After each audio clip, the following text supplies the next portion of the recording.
O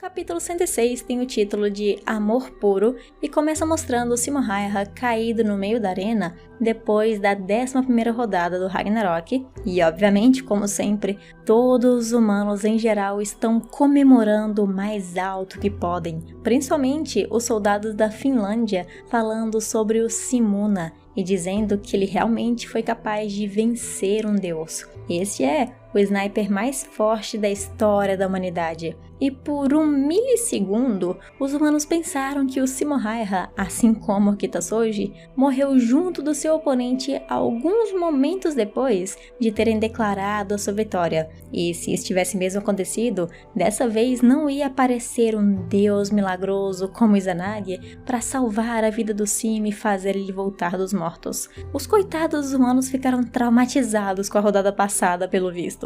Porém, o cachorrinho do Simo vai correndo até o meio da arena, até o seu dono, e começa a lamber o rosto do Simo Häyhä, que só estava lá, dormindo e descansando na maior paz de todas. E por um milagre divino, o Simo Häyhä, mais uma vez, meus queridos, começa a conversar com o seu doguinho, já que ele só conversa com o doguinho mesmo, dizendo que está tudo bem, rindo e agradecendo. E enquanto todos os outros deuses, de certa forma, haviam aceito a morte do Loki, sejam irritados ou até surpresos, o Ares era o único que estava igualzinho a algumas pessoas da fandom do Loki, falando que não tem como a luta terminar dessa maneira e que era óbvio que aquela era apenas mais uma das cópias do Loki, dizendo que ele é um mentiroso e bastante ardiloso e tudo que ele sabe fazer é enganar e pregar peças. E que o Loki não pode estar mesmo morto daquela maneira. Lendo essa parte do capítulo me lembrou diretamente vários comentários que eu recebi durante o mês inteiro até os dias de hoje.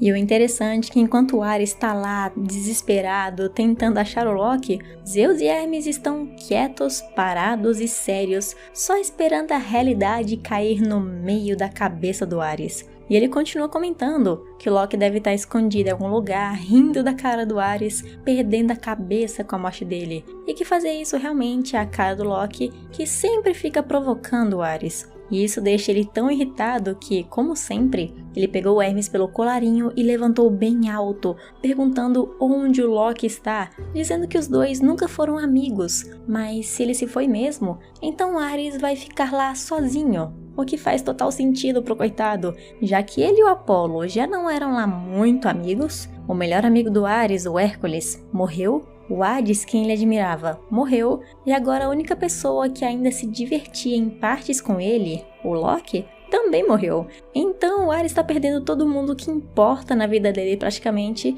e vai ser forçado a ficar lá só com o Zeus, o Hermes e uma pessoa que ele não gosta, o Apollo. E depois desse pequeno momento do Ares entrando em desespero, temos a reação de mais alguns deuses aqui e ali, como Shiva, que agora está 100% curado sem as bandagens, dizendo que nunca se imaginou ficando animado assim com o Loki, e o Apollo todo lascado com a Python, falando que foi lindo, assim como ele também descreveu a morte de Poseidon, Hércules e Hades. O Jack começou elogiando a luta, dizendo que foi a maior forma de arte e verdadeiramente uma batalha digna de elogios. E nisso a Hillock comentou que achou que a batalha tinha terminado quando o clone do Loki levou um tiro através de seu escudo, mas ela continuou mudando e mudando constantemente, se perguntando como que Simo Häyhä se manteve tão calmo e conseguiu atirar diretamente no verdadeiro Loki. E então o Jack começa a tão esperada explicação, dizendo que ele ousa dizer que foi por causa da dor de seu coração, falando que durante toda a batalha, as emoções do Simo Häyhä quase nunca mudaram. Apenas 2 vezes ele ficou perturbado. A primeira vez foi quando ele acertou o Hércules falso pela primeira vez, que era onde o Loki estava escondido o tempo todo, e depois o tiro que ele finalmente acertou e matou o Loki, dizendo que o Simo Häyhä sente uma terrível dor no coração quando ele tira uma vida. Em outras palavras, quando ele atirava nas cópias e as matava, ele não sentia dor alguma. Assim ele era capaz de distinguir quais eram os clones e qual era o verdadeiro. E no final, quando Simo Häyhä já estava mirando no pássaro, antes mesmo do Loki chegar lá e atacar o Simo, ele não percebeu que o Loki estava vindo por cima só por causa daquele grito que o Loki deu antes do seu ataque realmente matar o Simo.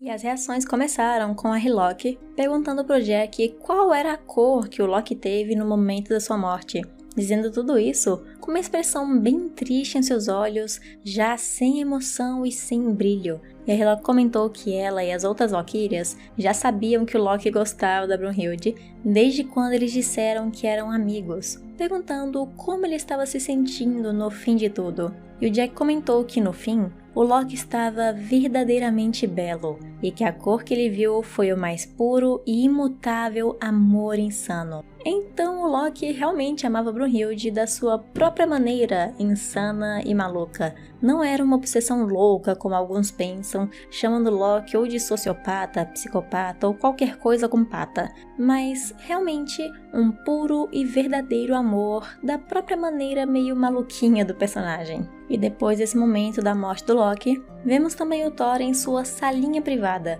mas a primeira reação não é dele, e sim do Mjolnir, que estava pulsando e tremendo, e o Thor dizendo que ele também se sentia da mesma forma e depois rindo ao perceber que estava triste pela morte do Loki. Mas dá pra ver que estamos começando a ver um pouco mais de emoção no Thor a cada capítulo que passa.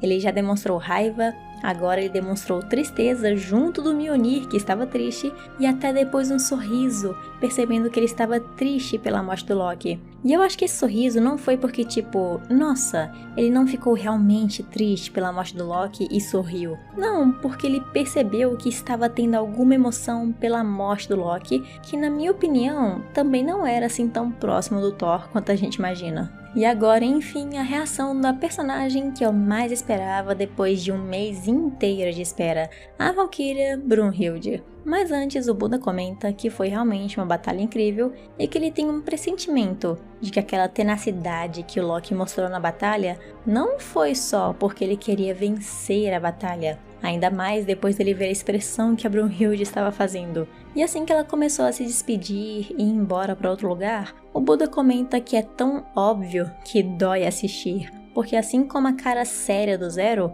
o Loki e a Brunhilde são bem similares. E quando ela ouviu o Buda falando isso sobre eles, ela até parou por um momento e ficou meio paralisada, pensando antes de ir embora. E o Buda comentando que a puberdade dela está no máximo, praticamente falando que ela tá bem emocionada. E essa agora, no capítulo, é uma das cenas mais lindas desse mês, mostrando todos os lutadores caídos do Ragnarok, agora junto de Leônidas, Susanoo Mikoto e Loki. E aqui a gente vê meio que uma confissão da Brunhilde que foi muito bonita. Ela confessa que entende o que o Loki fez com ela e o Sigurd, dizendo que por quem ele amava, ele se tornou um palhaço e que ele nunca hesitou com sua felicidade e especialmente a sua dor nem por um segundo, mostrando outros momentos quando Loki estava brincando e fez ela rir com suas pegadinhas e brincadeiras que fazia com ela e com outras pessoas.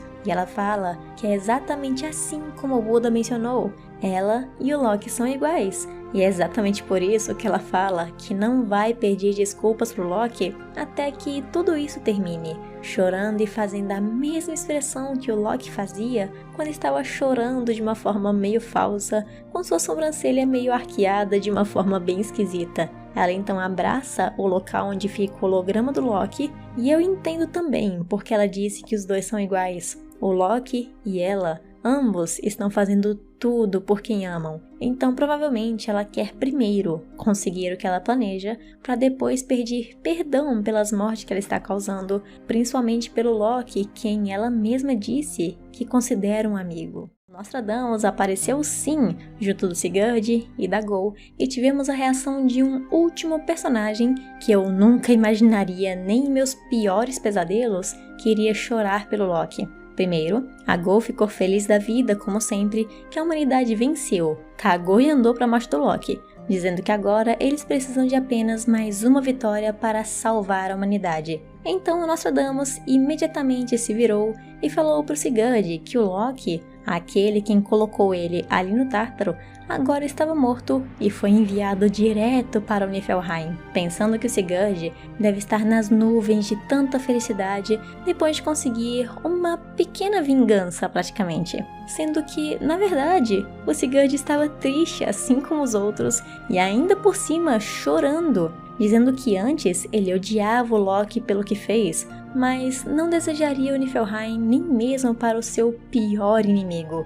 Então eu acho que hoje em dia o Sigurd já não odeia mais o Loki, já que a culpa foi totalmente do Odin, e ele não queria que ele simplesmente morresse e desaparecesse para sempre. E essa reação me surpreendeu, porque ele é literalmente a primeira pessoa que eu imaginaria ficando feliz pela morte do Loki, em consideração das merdas que ele fez com ele e a Brunhilde. Mas isso também mostra como que o Sigurd tem um coração muito puro e bondoso até com os outros. E ele também fala que agora ele está mais preocupado com a Brunhilde, porque foi ela quem fez a decisão de mandar o Loki para o Ragnarok e o matar para poder salvar seu amor e principalmente também a humanidade. E provavelmente o Sigurd está mais preocupado porque ele sabe a relação que os dois tinham desde antes dele aparecer. Ainda mais a forma que o Loki fazia ela rir constantemente, dizendo que os dois realmente eram amigos. E o Nostradamus comenta algo mais importante ainda, falando que além disso, as coisas não vão ficar boas por muito tempo, porque agora que os humanos estão a apenas mais uma vitória de sua salvação, os deuses estão em uma corda bamba, um passe em falso e tudo pode ir a ruínas nessa rodada atual. Em outras palavras, o tão amado plano do Odin está prestes a falhar e virar uma blusa de saudades. Então Odin, nesse exato momento, pode estar completamente imprevisível, preocupando a Gol com o que Odin pode acabar fazendo com sua irmã agora, principalmente que ela não está por perto para poder ajudá-la ou pelo menos dar um apoio moral. E a preocupação da Gol realmente tinha um enorme fundamento, porque no momento exato em que a Brunhilde pisou para fora daquela sala onde ela deixa as homenagens aos mortos, o Odin aparece de longe, causando um terremoto e quebrando todas as paredes, o teto e o chão na sua frente, perguntando para Brunhilde apenas uma coisa: qual o seu objetivo? Deixando ela até um pouco assustada com o terremoto e falando aquela respostinha básica, a coisa mais simples de todas, que ela estava fazendo tudo isso por causa da humanidade, pensando que o Odin não sabe que ela sabe sobre o plano dele, mas é que ela se engana, porque Odin sabe que ela sabe que ele sabe do plano dele. E então, exatamente por isso, o Odin forçou ela a mostrar as suas verdadeiras cores, perguntando se ela realmente achou que ele não iria notar o que está acontecendo. E então perguntando, mais uma vez, qual o seu verdadeiro objetivo por trás de todo esse conflito que ela mesma causou. Então, ela finalmente fala com um enorme sorriso no rosto que o objetivo dela é, obviamente, matar ele, o Deus Supremo Odin. Mas além de tudo, eu aprecio principalmente a coragem da Brunhilde e toda a motivação que ela tem de enfrentar o Odin assim na cara dele. Isso que eu devo dizer que é uma verdadeira protagonista e valquíria. Mas também ela sabe que foi ele quem realmente prendeu seu amor e quer destruir a humanidade. Mas não só a humanidade, tem mais coisa aqui pra frente. Isso porque eu só vou contar no próximo capítulo, o 107, já que esse vídeo está bem maior do que o esperado.